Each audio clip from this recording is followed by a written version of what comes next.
গল্পের নাম অসময়ের বন্ধুই প্রকৃত বন্ধু।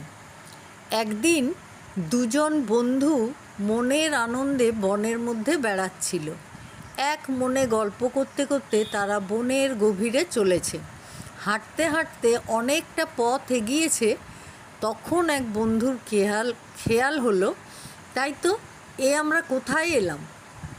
আর এগিয়ে কাজ নেই, শেষে বিপদে পড়ব নাকি যত তাড়াতাড়ি পারা যায় এখান থেকে ফিরে যেতে হবে, কারণ এই বনে অনেক বাঘ ভাল্লুকের ভয় রয়েছে। দ্বিতীয় বন্ধুটি বলল, তাহলে আর দেরি কিসের, তাড়াতাড়ি ফিরে চলো। ধরো যদি এখনই একটা ভালুক এসে পড়ে, তাহলে কি করবে? প্রথম বন্ধুটি বলল, বন্ধু, ভয় কেন করো? আমার দেহে যতক্ষণ প্রাণ থাকবে ততক্ষণ কেউ তোমার কিচ্ছু করতে পারবে না, এই তোমায় বললাম। বলতে বলতে দুজনে তাড়াতাড়ি হাঁটতে লাগলো। প্রথম বন্ধু সামনে আর দ্বিতীয় বন্ধু পেছনে। কিছুটা যাওয়ার পর প্রথম বন্ধু দূরে একটা ভাল্লুক দেখতে পেল। যেই না দেখা অমনি কোনো কথা না বলে পেছনে ফিরে একবারে দৌড় মারল। খানিক দূরে গিয়ে একটা বড় শিমুল গাছ দেখে সে উঠল তার ডগায়।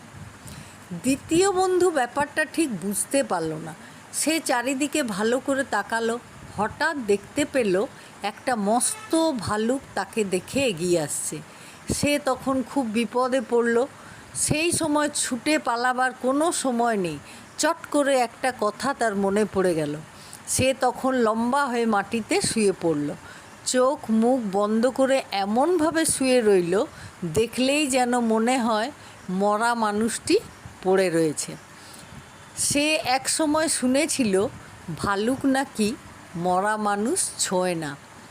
একটু পরেই ভালুকটা সেখানে এসে পড়ল। লোকটির মুখের কাছে মুখ দিয়ে সে অনেকক্ষণ ধরে শুকতে লাগলো। লোকটি তখন দম বন্ধ করে মরার মতো পড়ে আছে। ভালুকটা মনে ভাবল লোকটি নিশ্চয়ই মরে গেছে, তাই মানুষটিকে সে ছুঁল না। আস্তে আস্তে ভালুকটি সেখান থেকে চলে গেল।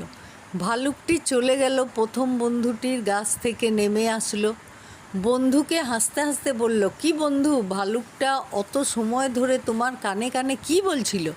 দ্বিতীয় বন্ধুটি বলল, ভালুকটি বলে গেল, যে বন্ধু বিপদ দেখে পালিয়ে যায় তাকে কখনো বিশ্বাস করো না।